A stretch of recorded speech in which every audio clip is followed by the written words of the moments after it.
ସମସ୍ତଙ୍କୁ ନମସ୍କାର, ପ୍ରେଜ୍ ଦ ଲର୍ଡ। ତ ଆଜିର ଏଇ ଆଉ ଏକ ନୂଆ ଭିଡ଼ିଓରେ ମୁଁ ଆପଣମାନଙ୍କୁ ସମସ୍ତଙ୍କୁ ସ୍ୱାଗତ କରୁଅଛି। Most welcome all. ତ ଆଜିର ଏଇ ଭିଡ଼ିଓରେ ଆମେ ଆଲୋଚନା କରିବା କି ଜନ୍ମ ପୂର୍ବରୁ କିଏ ରାଜା ଥିଲେ ଆଉ ଜନ୍ମ ସମୟରେ କିଏ ରାଜା ଥିଲେ। ଆଜିର ଏଇ ଭିଡ଼ିଓରେ ଆମେ ଆଲୋଚନା କରିବା ଜନ୍ମ ପୂର୍ବରୁ କିଏ ରାଜା ହେଇ ଜନ୍ମ ହେଇଥିଲେ, ମାନେ ଜନ୍ମ ପୂର୍ବରୁ କୁହାଯାଇଥିଲା ଆଉ ରାଜା ହେଇକେ ଜନ୍ମ ହେଇଥିଲେ। ଆଜିର ଭିଡ଼ିଓରେ ଆମେ ଆଲୋଚନା କରିବା। ତ ଆମେ ବାଇବେଲରୁ ଆମେ ଗୋଟିଏ ପଦ ଆମେ ଦେଖିବା, ଆଲୋଚନା କରିବା କି ରାଜା ହେଇକେ ଜନ୍ମ ଗ୍ରହଣ କରିଥିଲେ। ଗୋଟିଏ ଆଶ୍ଚର୍ଯ୍ୟର ବିଷୟ, ଯାହାକି ଇତିହାସରେ ପ୍ରଥମ ଥର ପାଇଁ ଆମେ ବାଇବେଲରୁ ହିଁ ତାହା ଆମେ ପ୍ରମାଣ ପାଇଥାଉ। ଆଉ ସେଇଟା ହଉଛି ଯୀଶୁଙ୍କର ଜନ୍ମ ବିଷୟରେ ନେଇକି। ତ ଆସନ୍ତୁ ଆମେ ସେଇ ପଦକୁ ଆମେ ପଢିବା। ତ ମୁଁ ପଢିବା ପାଇଁ ଚାହେଁ, ତ ଆପଣମାନେ ବି ଦୟାପୂର୍ବକ ବାଇବେଲ ପାଖରେ ରଖନ୍ତୁ। ଆଉ ମୁଁ ଯୋଉ ପଦ ପର୍ବ କହିବି ଆପଣମାନେ ବି ଧ୍ୟାନର ସହିତ ଦେଖିବେ। ତ ଚାଲନ୍ତୁ ସେଇ ପଦ ପର୍ବକୁ ଆମେ ପଢିବା। ତ ମାଥ୍ୟୁ ଲିଖିତ ସୁସମାଚାର ତାର 2 ପର୍ବର 1 ପଦରୁ ମୁଁ ପଢିବି, ଆପଣମାନେ ଧ୍ୟାନର ସହିତ ଶୁଣନ୍ତୁ। ତ ଏଠି ଦେଖନ୍ତୁ, এই ପ୍ରକାର ଲେଖାଯାଏ, ହେରୋଦ ରାଜାଙ୍କ ସମୟରେ ଜିହୁଦା ପ୍ରଦେଶର ବେଥଲେହେମରେ ଯୀଶୁଙ୍କ ଜନ୍ମ ହେବା ପରେ ଦେଖ, ପୂର୍ବ ଦେଶର କେତେକ ପଣ୍ଡିତ ଜେରୁସାଲେମକୁ ଆସି କହିଲେ, ଯିହୁଦୀ ମାନଙ୍କର ଯେଉଁ ରାଜା ଜନ୍ମ ଗ୍ରହଣ କରିଅଛନ୍ତି ସେ କେଉଁଠାରେ? କାରଣ ଆମ୍ଭେମାନେ ପୂର୍ବ ଦେଶରେ ତାହାଙ୍କ ତାରା ଦେଖି ତାହାଙ୍କୁ ପ୍ରଣାମ କରିବାକୁ ଆସିଅଛୁ। ପ୍ରେଜ୍ ଦ ଲର୍ଡ, ହାଲେଲୁୟା। ଆଜି ଯାଏଁ ମନୁଷ୍ୟ ଜୀବନରେ କୋଉଠି ମଧ୍ୟ ଆମେ ଗୋଟିଏ ଶିଶୁକୁ ମୁଣ୍ଡିଆ ମାରବାଟା, ପ୍ରଣାମ କରବାଟା ଆଜି ଯାଏଁ ଆମେ କୋଉଠି ଶୁଣିନୁ, କିନ୍ତୁ ବାଇବେଲରେ ତାହା ପ୍ରମାଣ ଅଛି ଆଉ ସେଇଟା ସ୍ଥାନ ପାଇଛି। ତ ସେ ହେଉଛନ୍ତି ଯୀଶୁ ଖ୍ରୀଷ୍ଟଙ୍କର ଜନ୍ମ ସମୟର ବିଷୟ। ସେଇଟା ହଉଛି ଯୀଶୁ ଖ୍ରୀଷ୍ଟଙ୍କର ଜନ୍ମ ସମୟର ଗୋଟିଏ ଘଟଣା, ଆଉ ଯୋଉଟା କି ସତ୍ୟ ଘଟଣା, ଇତିହାସ ତାହା ପ୍ରମାଣ ଦିଏ। ତ ଆମେ ବାଇବେଲ ଦ୍ଵାରା ଆମେ ପାଇପାରୁଛୁ କି ସେ ପୂର୍ବ ଦେଶର ପଣ୍ଡିତ ମାନେ, କେତେକ ପଣ୍ଡିତ ବୋଲି ଲେଖା ହେଇଛି, ହୁଏତ ସେମାନେ 3 ଜଣ ହେଇଥିବେ କିମ୍ବା 10 ଜଣ ହେଇଥିବେ, ସେ ବିଷୟରେ ଆମେ ଏଠି ଏକ୍ସାକ୍ଟ ଜାଣିପାରୁନାହୁଁ, କିନ୍ତୁ କେତେକ ପଣ୍ଡିତ ବୋଲି ଲେଖା ହେଇଛି। ତ ପଣ୍ଡିତ ମାନେ ସେ ଶିଶୁଙ୍କୁ ମୁଣ୍ଡିଆ ମାରିବା ପାଇଁ ଆସୁଛନ୍ତି, ମାନେ ସେ ଶିଶୁ ଜଣେ ସାମାନ୍ୟ ଲୋକ ହେଇନଥିବେ। ପ୍ରେଜ୍ ଦ ଲର୍ଡ, ହାଲେଲୁୟା। ତ ଆମେ ଆଜି ଆଲୋଚନା କରିବା କି ସେ ଶିଶୁ କିଏ? ସେ ଶିଶୁ ହେଉଛନ୍ତି ଯୀଶୁ ଖ୍ରୀଷ୍ଟ।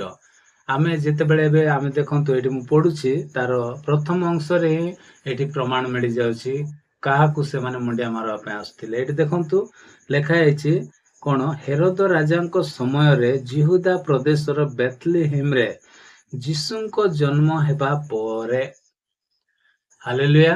ଦେଖନ୍ତୁ, ଯୀଶୁଙ୍କ ଜନ୍ମ ହେବା ପରେ, ଅର୍ଥାତ୍ ଯୀଶୁ ଯେତେବେଳେ ଜନ୍ମ ଗ୍ରହଣ କଲେ, ସେଇ ଜନ୍ମକୁ ସେମାନେ ଆଧାର କରି ସେମାନଙ୍କର ଯୋଉ ଶାସ୍ତ୍ରରେ ଯାହା ଲେଖା ହେଇଛି, ତ ସେ ଶାସ୍ତ୍ର ଅନୁଯାୟୀ ସେମାନେ କଣ କଲେ, ଗୋଟେ ତାରାକୁ ଦେଖି ତାରାକୁ ଫଲୋ କଲେ। ଆଜି ଜଗତରେ ଆମେ ଅନେକ ବିଷୟ ଆମେ ଫଲୋ କରିଥାଉ। ଇନଷ୍ଟାଗ୍ରାମ, ଫେସବୁକରେ ଆମେ ଫଲୋ କରିଥାଉ, କିନ୍ତୁ ଆଜି ଆପଣ ମାନେ ଯଦି ଯୀଶୁଙ୍କୁ ଯଦି ଫଲୋ କରିବେ, ତାହେଲେ ତା ପାଇଁ ଉଦ୍ଧାରତା ଅଛି। ଯୀଶୁଙ୍କୁ ଯେଉଁମାନେ ଫଲୋ କରନ୍ତି, ସେମାନଙ୍କୁ ସ୍ୱର୍ଗ ରାଜ୍ୟ ଅଲରେଡି ଥୁଆ ହେଇଛି। ତ ସେଥିପାଇଁ ଆମେ ଆଜି ଶିଖିବା ଯୀଶୁଙ୍କୁ ଫଲୋ କରିବା। କାହିଁକି? ସେଇଦିନ ଯେଉଁ ପଣ୍ଡିତ ବୋଲେ ଏତେ ଭକୁଆ ଲୋକମାନେ ନାହାନ୍ତି, ସେମାନେ ଏତେ ଅସାଧାରଣ ଲୋକ ନାହାନ୍ତି, ଅଶିକ୍ଷିତ ନାହାନ୍ତି, ଏତେ ମୂର୍ଖ ଲୋକ ନାହାନ୍ତି। ସେମାନେ ଯେଉଁମାନଙ୍କୁ ପଣ୍ଡିତ ବୋଲି କୁହାଯାଉଛି, ସେମାନେ ସବୁଥିରେ ସେମାନେ ଗୋଟିଏ ଭୟଙ୍କର ଥିବେ। ଶାସ୍ତ୍ରରେ ସେମାନେ ପୁରା ଜ୍ଞାନ ତାଙ୍କର ଥିବ, ସବୁଥିରେ ତାଙ୍କର ଏକ୍ସପର୍ଟ ଥିବ। ସେମାନେ କ୍ୱାଲିଫାଇଡ ଲୋକମାନେ। ସେହିମାନଙ୍କୁ ଯେଉଁମାନେ କି ସାଇଣ୍ଟିଷ୍ଟ, ଆମେ ଯାହାକୁ କହୁଛୁ ବୈଜ୍ଞାନିକ, ସେମାନେ ହଉଛନ୍ତି ଗୋଟେ ବୈଜ୍ଞାନିକ ମାନେ ପଣ୍ଡିତ ମାନେ, ଯୋଉ ବିଷୟରେ ସେମାନଙ୍କୁ ଅଧିକ ଜଣା ଥାଏ। ସେହି ପ୍ରକାର ଗୋଟେ ଲୋକମାନେ ଯୀଶୁଙ୍କୁ ମୁଣ୍ଡିଆ ମାରିବା ପାଇଁ, ପ୍ରଣାମ କରିବା ପାଇଁ ସେମାନେ ଯାଉଛନ୍ତି।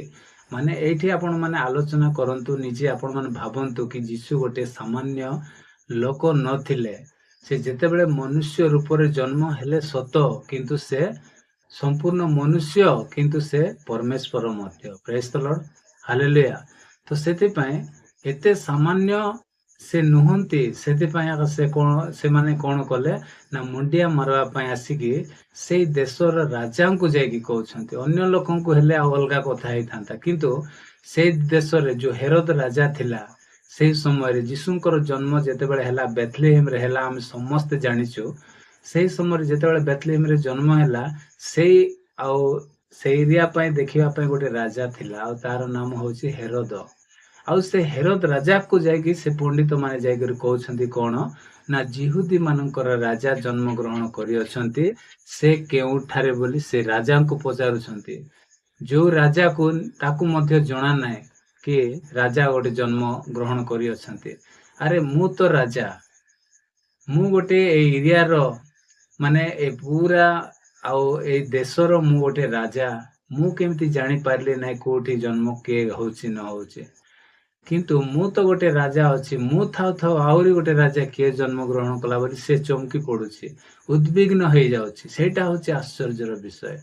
ଦେଖନ୍ତୁ, ତ ଏଇଠି ଲେଖା ହେଇଛି, ଦେଖନ୍ତୁ ତଳେ ଯଦି ଆମେ ପଢିବା, ତ ଜିହୁଦୀ ମାନଙ୍କର ଯେଉଁ ରାଜା ଜନ୍ମ ଗ୍ରହଣ କରିଅଛନ୍ତି, ସେ କେଉଁଠାରେ? 2 ପଦରେ, କାରଣ ଆମ୍ଭେମାନେ ପୂର୍ବ ଦେଶରେ ତାହାଙ୍କ ତାରା ଦେଖି ତାହାଙ୍କୁ ପ୍ରଣାମ କରିବାକୁ ଆସିଅଛୁ। ଦେଖନ୍ତୁ, ତାପରେ 3 ପଦରେ ଲେଖାଗଲା, ଏହା ଶୁଣି ହେରୋଦ ରାଜା ଓ ତାଙ୍କ ସହିତ ସମୁଦାୟ ଜେରୁସାଲେମ ନିବାସୀ ଉଦ୍ବିଗ୍ନ ହେଲେ, ଚମକି ପଡିଲେ ସେମାନେ। ଆରେ ମୁଁ ତ ଗୋଟେ ରାଜା ଅଛି, ମୁଁ ଥାଉ ତ ଆଉ ଗୋଟେ ରାଜା ଏମିତି କିଏ ଗୋଟେ ବାହାରି ପଡିଲା, କିଏ ଗୋଟେ ଜନ୍ମ ହେଇଗଲା।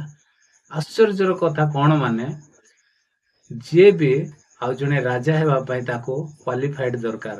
ଜନ୍ମ ହେଲା ପରେ ସେ ଜନ୍ମରୁ କେବେ ରାଜା ହୁଏ ନାହିଁ, କିନ୍ତୁ ଯୀଶୁ ଖ୍ରୀଷ୍ଟ ଜନ୍ମରୁ ରାଜା ଥିଲେ। କେମିତି ଥିଲେ ସେଇଟା ମଧ୍ୟ ମୁଁ ଆପଣମାନଙ୍କୁ ଆଜି ପ୍ରୁଫ ସହିତ ଦେଖାଇବି। କଣ ନା ଗୋଟିଏ ପୁସ୍ତକରେ ଲେଖା ହେଇଛି, ଭାବବାଣୀ ହେଇଥିଲା, ବହୁତ ବର୍ଷ ପରେ ଭାବବାଣୀ ହେଇଥିଲା କି ସେ ଏବର ନାହିଁ କିମ୍ବା ଆଗର ନାହିଁ, ଅନନ୍ତ କାଳ ପର୍ଯ୍ୟନ୍ତ, ଆଉ ମାନେ ତାଙ୍କର ଆରମ୍ଭ ନାହିଁ, ଶେଷ ନାହିଁ। ଏମିତି ପରମେଶ୍ୱର ହଉଛନ୍ତି ଯୀଶୁ ଖ୍ରୀଷ୍ଟ। ସେ ଈଶ୍ୱରଙ୍କର ସେ ଦ୍ୱିତୀୟ ବ୍ୟକ୍ତି ଅଟନ୍ତି ଯୀଶୁ ଖ୍ରୀଷ୍ଟ, ପ୍ରଭୁ ଯୀଶୁ ଖ୍ରୀଷ୍ଟ। ତ ଆମେ ଯଦି ଗୋଟେ ପଦ ପଢିବା, ଆପଣମାନଙ୍କୁ ମୁଁ ଦେଖେଇବି।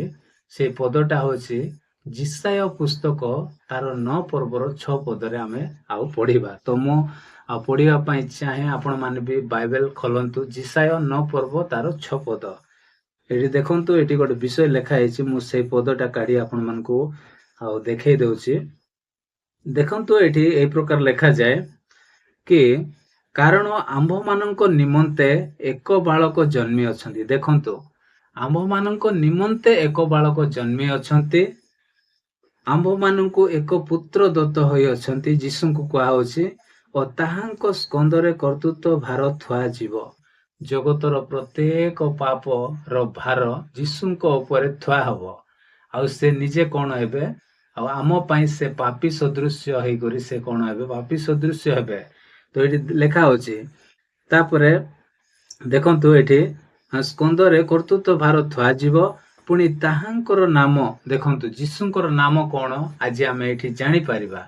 ଦେଖନ୍ତୁ କଣ ଲେଖା ହେଇଛି, ତାହାଙ୍କର ନାମ ନମ୍ବର 1 ହେଲା ଆଶ୍ଚର୍ଯ୍ୟ, ମାନେ ସେ ଆଶ୍ଚର୍ଯ୍ୟ କର୍ମ ଆଉ କରନ୍ତି, ଆଉ ସେ ନିଜେ ଆଶ୍ଚର୍ଯ୍ୟ।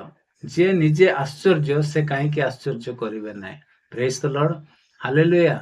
ତ ଦେଖନ୍ତୁ, ଆମେ ଯେତେବେଳେ ବାଇବେଲ ପଢିଲା ପରେ ଆମେ ବହୁତ ବିଷୟ ଯୀଶୁଙ୍କ ବିଷୟରେ ଆମେ ଜାଣିଛୁ କି ସେ କଣ କରନ୍ତି ନା ଦ୍ରାକ୍ଷା ରସ, ନୂଆ ଦ୍ରାକ୍ଷା ରସ କଲେ। ଯେତେବେଳେ ଗୋଟିଏ ବିବାହ ଭୋଜିରେ ସେ ଯାଇଥିଲେ, ଇନଭାଇଟ ହେଇକି ଶିଷ୍ୟମାନଙ୍କ ସହିତ ଯାଇଥିଲେ, ସେଇ ସମୟରେ ପାଣିକୁ ସେ କଣ କରିଥିଲେ, ସେ ଦ୍ରାକ୍ଷା ରସ ବନାଇଥିଲେ। ତାଙ୍କର ପ୍ରଥମ ଆଶ୍ଚର୍ଯ୍ୟ ଥିଲା, ବାଇବେଲରେ ଆମେ ଦେଖିପାରୁଛୁ। ତାପରେ ସେ ଅନ୍ଧମାନଙ୍କୁ ଚକ୍ଷୁ ଦେଉଥିଲେ, ଖଞ୍ଜମାନଙ୍କୁ ସେ ଶକ୍ତି ଦେଉଥିଲେ ଚାଲିବା ପାଇଁ, ବହୁତ ବିଷୟ ଆଶ୍ଚର୍ଯ୍ୟ କରୁଥିଲେ। 38 ବର୍ଷର ରୋଗୀକୁ ସେ ସୁସ୍ଥ କରନ୍ତି। ଲାଜାର ବୋଲି ଜଣେ ଲୋକ ଥିଲା, ଆଉ ଯୀଶୁଙ୍କର ଗୋଟେ ସମ୍ପର୍କୀୟ ବନ୍ଧୁ ଲାଜାର, ତାକୁ 4 ଦିନ ପରେ ତାଙ୍କୁ କବରରୁ ଉଠାଇଛନ୍ତି। ମାନେ 4 ଦିନର ମଢକୁ, 4 ଦିନର ଡେଡ ବଡିକୁ ସେ କଣ କଲେ, ଜୀବନ ଦେଇ ଉଠାଇଛନ୍ତି। ତ ସେଥିପାଇଁ ଆଜି ଆମେ ବିଶ୍ୱାସ କରୁଛୁ କି ଯୀଶୁ ଖ୍ରୀଷ୍ଟ ସ୍ୱୟଂ ପରମେଶ୍ୱର, ଆଉ ସେ ଆଶ୍ଚର୍ଯ୍ୟ କରିପାରନ୍ତି। କାହିଁକି ନା ସେ ଜଗତରେ ଯେତେବେଳେ ଜନ୍ମ ହେଲେ ବାଇବେଲ ଆମକୁ ଶିକ୍ଷା ଦିଏ, ବାଇବେଲ ଆମକୁ ପ୍ରମାଣ ଦିଏ କି ସେ ଆଶ୍ଚର୍ଯ୍ୟ ପରମେଶ୍ୱର ଅଟନ୍ତି। ତାପରେ ମନ୍ତ୍ରୀ, ପ୍ରେଜ୍ ଦ ଲର୍ଡ। ଦେଖନ୍ତୁ, ପ୍ରଥମ ହେଲା ଆଶ୍ଚର୍ଯ୍ୟ, ଦ୍ୱିତୀୟ ହେଲା ମନ୍ତ୍ରୀ, ତାପରେ ପରାକ୍ରାନ୍ତ ପରମେଶ୍ୱର। ସେ ଖାଲି ପ୍ରଭୁ ନାହାନ୍ତି, ସେ ପରାକ୍ରାନ୍ତ ପରମେଶ୍ୱର। ତାପରେ ଅନନ୍ତକାଳୀନ ପିତା, ମାନେ ଅନନ୍ତକାଳୀନ ପିତା। ସେ ଅନନ୍ତ କାଳ ପର୍ଯ୍ୟନ୍ତ ସେ ଆମର ପିତା ଅଟନ୍ତି, ଯୀଶୁ ଖ୍ରୀଷ୍ଟ। ଦେଖନ୍ତୁ, ମାନେ ସେ କିଏ ଆଜି ଆପଣ ମାନେ ଭଲରେ ଜାଣିପାରିବେ ଯୀଶୁ ଖ୍ରୀଷ୍ଟ କିଏ। ପିତା ବୋଲେ ଯିଏ ଆମକୁ ବନେଇଛନ୍ତି, ଯିଏ ଆମକୁ ସୃଷ୍ଟି କରିଛନ୍ତି, ଏଇ ସାରା ଜଗତକୁ ଯିଏ ନିର୍ମାଣ କରିଛନ୍ତି। ଏ ଆକାଶ ପୃଥିବୀ ସବୁ କିଛି ତାଙ୍କ ଦ୍ୱାରା ସୃଷ୍ଟି ହେଇଛି। ମାନେ ଭାବନ୍ତୁ, ଘରର ଗୋଟେ ମୂଲିଆଙ୍କୁ କଣ କୁହାଯାଏ, ମୁଖିଆଙ୍କୁ କଣ କୁହାଯାଏ? ପିତା ବୋଲି କୁହାଯାଏ, ବାବା ବୋଲି କୁହାଯାଏ, ବାପା ବୋଲି କୁହାଯାଏ। ତ ଘରର ଯିଏ ମୁଖିଆ ତାଙ୍କୁ ଆମେ ବାପା କହିଥାଉ, ମା କହିଥାଉ, ଯିଏ ଆମର ମୁଖିଆ। ତ ସେମିତି ସାରା ଜଗତର ସୃଷ୍ଟିକର୍ତ୍ତାର ମୂଳର ଏକମାତ୍ର ମୂଳ ଆଉ ଏକମାତ୍ର ମୁଖିଆ ହଉଛନ୍ତି ଯୀଶୁ ଖ୍ରୀଷ୍ଟ। ସେ ନିର୍ମାଣ କରିଅଛନ୍ତି, ସେଥିପାଇଁ ସେ ଅନନ୍ତକାଳୀନ ପିତା ଅଟନ୍ତି। ତାପରେ ଶାନ୍ତି ରାଜା, ହାଲେଲୁୟା। ଦେଖନ୍ତୁ, ଅଶାନ୍ତିର ରାଜା ନାହିଁ, ଯୀଶୁ ଖ୍ରୀଷ୍ଟ ହଉଛନ୍ତି ଶାନ୍ତି ରାଜା। ଦେଖନ୍ତୁ, ସେ ଜନ୍ମ ପୂର୍ବରୁ ସେ ରାଜା ଥିଲେ, ରହିବେ, ଆଉ ସବୁବେଳ ପାଇଁ ସବୁବେଳ ପାଇଁ ସେ ରହୁଥିବେ। ରାଜା ଅଟନ୍ତି, ଥିବେ, ଆଉ ଭବିଷ୍ୟତରେ ମଧ୍ୟ ସେ ରହିବେ। ତ ସେଥିପାଇଁ ସେ ଶାନ୍ତିର ରାଜା। ତ ଏଠି ଆପଣ ମାନେ ଜାଣିପାରିଲେ କି ରାଜା କିଏ? ଯୀଶୁ ଖ୍ରୀଷ୍ଟ ଅଟନ୍ତି, ସେ ରାଜା ଅଟନ୍ତି, ସେ ଆଶ୍ଚର୍ଯ୍ୟ ଅଟନ୍ତି, ସେ ମନ୍ତ୍ରୀ ଅଟନ୍ତି। ଦେଖନ୍ତୁ, ମାନେ ମନ୍ତ୍ରୀ ହେବା ପାଇଁ ଆଉ ଲୋକମାନଙ୍କୁ କ୍ୱାଲିଫାଇଡ ଦରକାର। ସେ ସାଟାପାଟା ନାହିଁ, ଆଶ୍ଚର୍ଯ୍ୟ ତାପରେ ମନ୍ତ୍ରୀ। ଦେଖନ୍ତୁ, ଖାଲି ମନ୍ତ୍ରୀ ଜଗତରେ ଆପଣ ମାନଙ୍କୁ ମିଳିପାରନ୍ତି, କିନ୍ତୁ ଆଶ୍ଚର୍ଯ୍ୟ ମନ୍ତ୍ରୀ ମିଳିବେ ନାହିଁ। କେବଳ ଯୀଶୁ ଖ୍ରୀଷ୍ଟଙ୍କୁ ଛାଡ଼ିଦେଲେ ଆଉ କେହି ମଧ୍ୟ ଆଶ୍ଚର୍ଯ୍ୟ ମନ୍ତ୍ରୀ ନାହାନ୍ତି। ଯୀଶୁ ହିଁ ଆଶ୍ଚର୍ଯ୍ୟ ଆଉ ମନ୍ତ୍ରୀ ଅଟନ୍ତି। ତାପରେ ପରାକ୍ରାନ୍ତ ପରମେଶ୍ୱର। ପରାକ୍ରାନ୍ତ ମାନେ ସବୁ ତାଙ୍କର ହସ୍ତରେ ଅଛି। ସେ ହିଁ ଏକମାତ୍ର ପରାକ୍ରାନ୍ତ ପରମେଶ୍ୱର। ସେ ଯୋଉଟା ଚାହିଁବେ ସେଇଟା ହବ। ସେ ଫିଟାଇଲେ କେହି ମଧ୍ୟ ତାକୁ ବନ୍ଦ କରିପାରିବେ ନାହିଁ। ସେ ଯଦି ବନ୍ଦ କରିଦେବେ କେହି ମଧ୍ୟ ଫିଟାଇବେ ପାରିବେ ନାହିଁ। ତ କାହା ହାତରେ ମଧ୍ୟ କଣ ନାହିଁ, ଦମ ନାହିଁ, ଶକ୍ତି ନାହିଁ। ସେଥିପାଇଁ ମୁଁ ଆପଣମାନଙ୍କୁ ରିକ୍ୱେଷ୍ଟ କରୁଅଛି କି ଆପଣମାନେ ଯୀଶୁଙ୍କୁ ଫଲୋ କରନ୍ତୁ। ଇନଷ୍ଟାଗ୍ରାମରେ, ଫେସବୁକରେ ଆପଣ ଯୋଉ ଫଲୋ କରୁଛନ୍ତି, ଏସବୁ କିଛି ନାହିଁ, ବେକାରିଆ ଜିନିଷ ଅଟେ। ତ ସେଥିପାଇଁ ଆପଣମାନେ ଯୀଶୁଙ୍କୁ ଫଲୋ କରନ୍ତୁ। ଆପଣମାନଙ୍କ ପାଇଁ ସ୍ୱର୍ଗ ଆଉ ଥୁଆ ହେଇଛି। ତ ଆଜି ଆମେ ଜାଣିଲେ କି ଜନ୍ମ ପୂର୍ବରୁ କିଏ ରାଜା ଅଟନ୍ତି? ଯୀଶୁ ରାଜା ଅଟନ୍ତି। ଆଉ ଜନ୍ମରୁ ସେ ଜନ୍ମ ହେଲା ବେଳେ, ଜନ୍ମ ସମୟରେ ମଧ୍ୟ ସେ ରାଜା ଅଟନ୍ତି। ସେଥିପାଇଁ ପୂର୍ବ ଦେଶର ପଣ୍ଡିତ ମାନେ ସେମାନେ କଣ କଲେ, ଆଉ ସେଇ ରାଜା, ସେଇ ଯୀଶୁଙ୍କୁ ସେମାନେ ମୁଣ୍ଡିଆ ମାରିବା ପାଇଁ, ପ୍ରଣାମ କରିବା ପାଇଁ ସେମାନେ କଣ କଲେ, ଆଉ ପଣ୍ଡିତ ମାନେ ଆସିଲେ। ଆଶ୍ଚର୍ଯ୍ୟର ବିଷୟ, ଆଜିକା ଡେଟରେ ଆପଣ ମାନେ ଚିନ୍ତା କରନ୍ତୁ, ଗୋଟିଏ ଶିଶୁକୁ ଏବେ ବର୍ତ୍ତମାନ ଜନ୍ମ ହେଇଛି, ସେ ଛୋଟ ପିଲା, ମାନେ ପୁରା ଛୋଟ ପିଲାକୁ ଆପଣ ମାନେ, ସେ ଛୋଟ ପିଲାକୁ ଆପଣ ମାନେ ମୁଣ୍ଡିଆ ମାରିବେ କି? ମାନେ ଆପଣ ଯଦି ମୁଣ୍ଡିଆ ମାରିବେ ତ ଆପଣ ମାନଙ୍କୁ ଭକୁଆ ବୋଲି କହିବେ। କିନ୍ତୁ ବାଇବେଲରେ ପ୍ରମାଣ ପାଉଛି କି ପୂର୍ବ ଦେଶର ପଣ୍ଡିତ ମାନେ ବୋଲେ ଆପଣ ମାନେ ଜାଣିଛନ୍ତି ପଣ୍ଡିତ କାହାକୁ କୁହାଯାଏ। ମୁଁ ଆପଣ ମାନଙ୍କୁ କହିବା ପାଇଁ ଦରକାର ନାହିଁ। ତ ପଣ୍ଡିତ ମାନେ ଯୀଶୁଙ୍କୁ ପ୍ରଣାମ କରିବା ପାଇଁ ଯାଉଛନ୍ତି, କହିଲେ ଯୀଶୁ କଣ ଏତେ ମାନେ ସାଧାରଣ ଲୋକ ଥିଲେ କି? କେବେ ମଧ୍ୟ ନାହିଁ। ସେ ସ୍ୱୟଂ ପରମେଶ୍ୱର ଅଟନ୍ତି, ସେ ଅନନ୍ତ କାଳୀନ ପିତା ଅଟନ୍ତି, ସେ ପରାକ୍ରାନ୍ତ ପରମେଶ୍ୱର ଅଟନ୍ତି, ସେ ଆଶ୍ଚର୍ଯ୍ୟ ମନ୍ତ୍ରୀ ଅଟନ୍ତି। ତ ସେଥିପାଇଁ ପ୍ରିୟର ଆଉ ପ୍ରଭୁଙ୍କ ଲୋକମାନେ, ମୁଁ ଆପଣମାନଙ୍କୁ ଏହି ଗୋଟିଏ ବିଷୟ କହିବା ପାଇଁ ଆଉ ସଚେତନ କରିବା ପାଇଁ ଚାହେଁ କି ଆଜି ଆପଣମାନେ ବି ସେଇ ପଣ୍ଡିତ ମାନଙ୍କ ପରି ଆଉ ଯୀଶୁଙ୍କୁ ଆପଣମାନେ ପାଇବା ପାଇଁ ଚେଷ୍ଟା କରନ୍ତୁ। ସେଇଦିନ ସେଇ ଯୋଉ ତାରା ଥିଲା, କିନ୍ତୁ ଆଜି ତାରାର ଜାଗାରେ କିଏ ଅଛନ୍ତି? ପାଷ୍ଟର ମାନେ, ପ୍ରଚାରକ ମାନେ, ପ୍ରଭୁଙ୍କର କଥା କହିବା ଲୋକମାନେ, ବାଇବେଲ ବିଷୟରେ ଯୋଉମାନେ ଜାଣନ୍ତି, ସେମାନଙ୍କ ଠାରୁ ଆମେ ଶିଖିବା ପାଇଁ ଆମେ ଚେଷ୍ଟା କରିବା ଦରକାର ନିହାତି। ସେ ଛୋଟ ହଉ, ବଡ ହଉ, ଯିଏ ବି ହଉ ନା କାହିଁକି, ସେ ପାଷ୍ଟର ହଉ, ବିଶପ ହଉ, କୋଅର୍ଡିନେଟର ହଉ, ଯିଏ ବି ହୁଅନ୍ତୁ, ଗୋଟେ ପ୍ରଚାରକ ବି ହୁଅନ୍ତୁ, କିନ୍ତୁ ତାଙ୍କ ଠାରୁ ଆମେ ଶୁଣିବାକୁ ବାଧ୍ୟ, କାହିଁକି ସେମାନେ ଆମମାନଙ୍କର ଜୀବନ ବିଷୟରେ ସେମାନେ କୁହନ୍ତି। ତ ସେଇଦିନ ସେଇ ତାରା କଣ କଲେ, ଆଉ ପଣ୍ଡିତ ମାନଙ୍କୁ ନେଇକି ଠିକ ଜାଗାରେ ପହଞ୍ଚାଇ ଦେଲେ, ଆଉ ଯୀଶୁଙ୍କୁ ସେମାନେ ଦେଖି ବହୁତ ଆନନ୍ଦ କଲେ, ଖୁସି ହେଇଗଲେ ବୋଲି ଲେଖା ହେଇଛି। ଆପଣ ମାନେ ଯଦି ମାଥ୍ୟୁ ଲିଖିତ ସୁସମାଚାର ତାର 2 ପର୍ବର ପୁରା 1ରୁ ଆରମ୍ଭ କରି ଆପଣ ମାନେ ପଢି ଯାଆନ୍ତୁ, ଆପଣ ମାନେ ବହୁତ ବଢିଆ ବିଷୟ ଶିଖିପାରିବେ, ଜାଣିପାରିବେ। ଅଧିକ ଟାଇମ ହେଇଯିବ, ସେଥିପାଇଁ ମୁଁ ଆଉ ସେ ସବୁ ଆଲୋଚନା କରୁନାହିଁ, ପଢୁନାହିଁ। ତ ଆପଣ ମାନେ ନିଜେ ନିଜେ ଆପଣ ମାନେ ପଢି ଆଉ ଜାଣିପାରିବେ, ପଢିକି ଜାଣିପାରିବେ।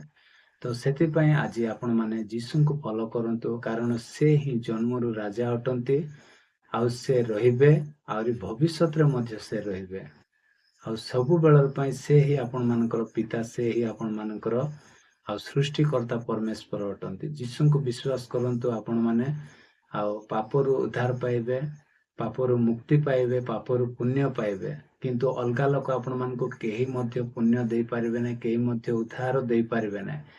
ବାସ୍ତବରେ ଆଉ ଯୀଶୁ ହିଁ ଆମମାନଙ୍କର ସବୁ କିଛି। ଏଇ ଅଳ୍ପ ବାକ୍ୟରେ ପ୍ରଭୁ ଆମ ସମସ୍ତଙ୍କୁ, ଆପଣଙ୍କୁ ଆଉ ମତେ ପ୍ରଚୁର ଭାବରେ ଆଶୀର୍ବାଦ କରନ୍ତୁ। ଆମେନ୍।